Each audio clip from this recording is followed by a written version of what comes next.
All right, this relatively short lecture is going to be about how we assess muscular fitness. So, under the umbrella of exercise testing, we're specifically focused on muscular fitness right now. So, the three major components that go into muscular fitness include muscular strength, muscular endurance, and then obviously muscular power.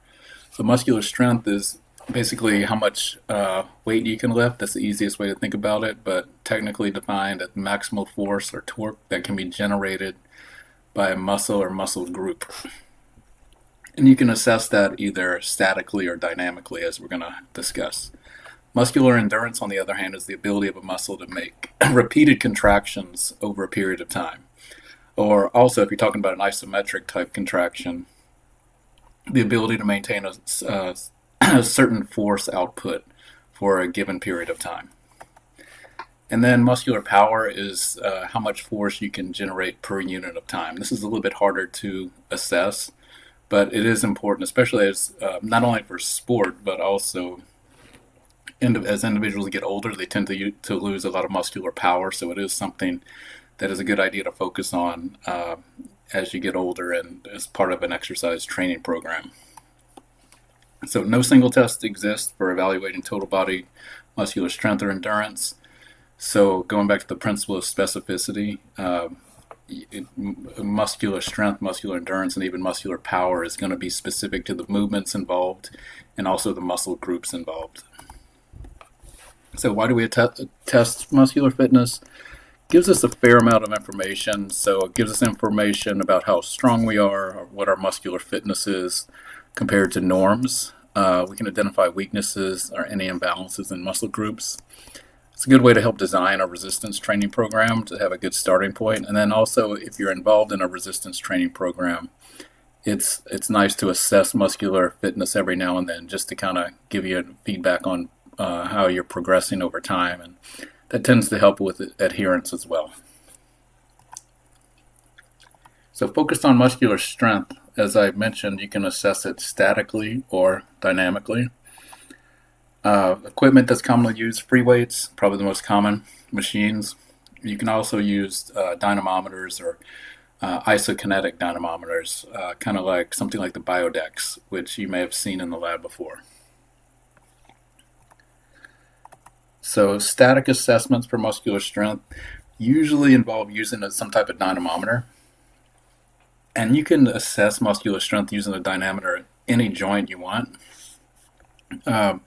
These are pictures from the Biodex system, but you can see that we can set it up for upper body strength, lower body strength, different movements, different joints. You can set up pretty much most joints of the body and do basically a static assessment of muscular strength.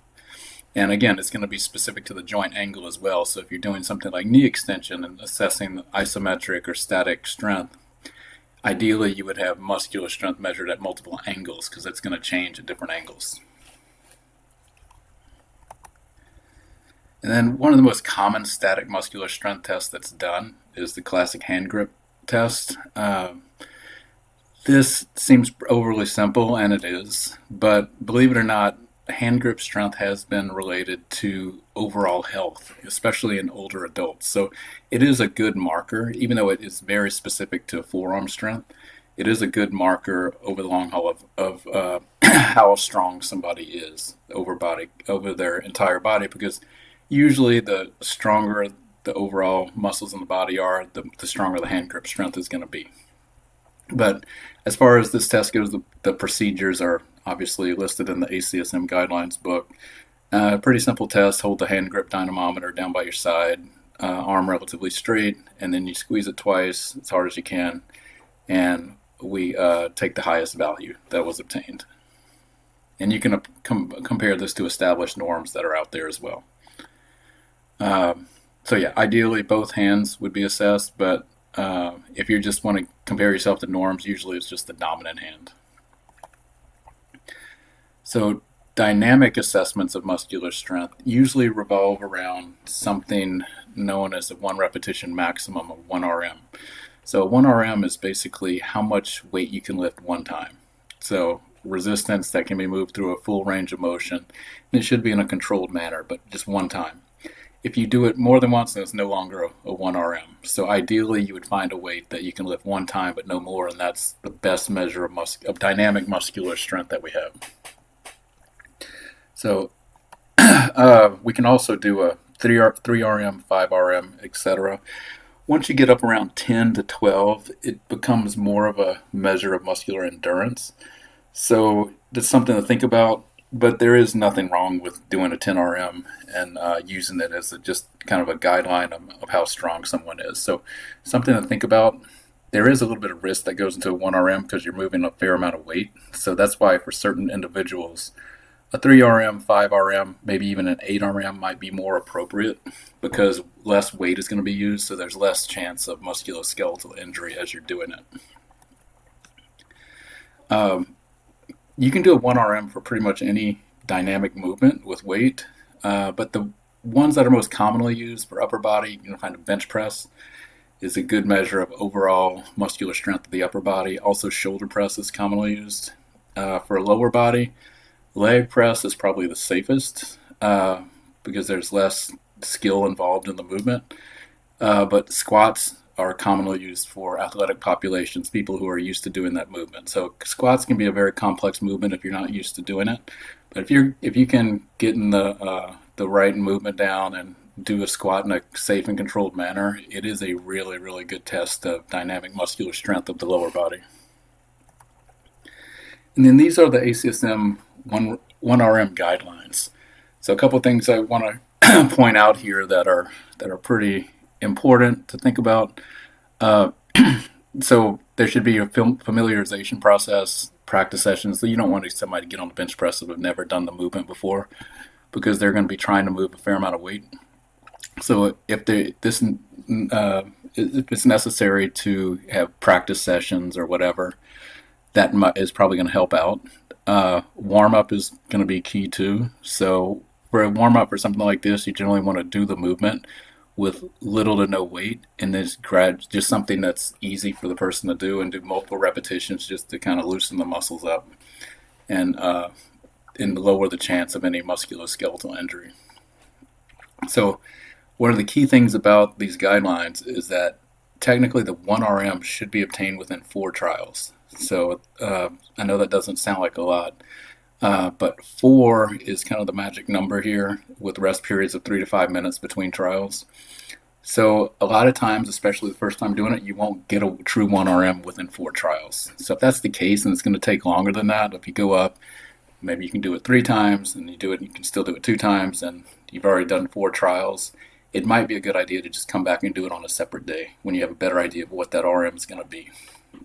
So as other guidelines that are important things to think about, you want to start after a warm-up, you want to start with a weight that is, the person can do, but it's kind of it's going to challenge them a little bit. So anywhere from 50 to 70% of what you think their max might be.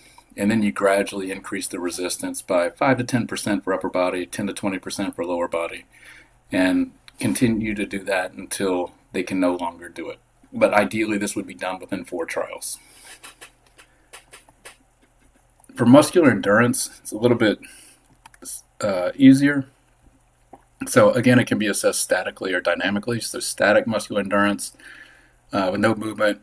Some common things done are the plank, how long you can hold a plank. So time becomes the outcome variable here. How long you can hold a wall squat, or you may remember flex arm hang back in the day. Maybe in school you had to do this as part of a fitness assessment. But all those are static movements, and you just measure how long you can maintain that force output.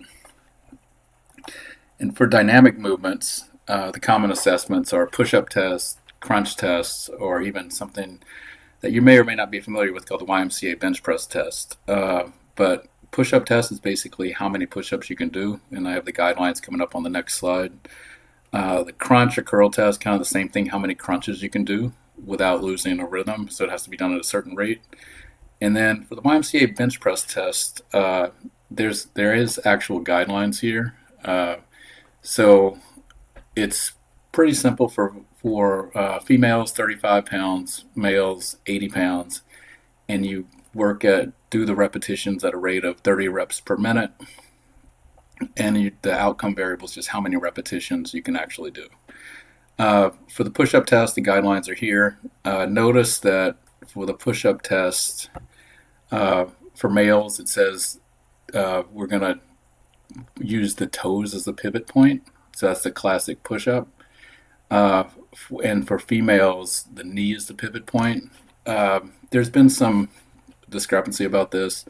The norms that are posted are using these techniques. So for males, the norms are using toes as the pivot point, and then for females, the knees is the pivot point.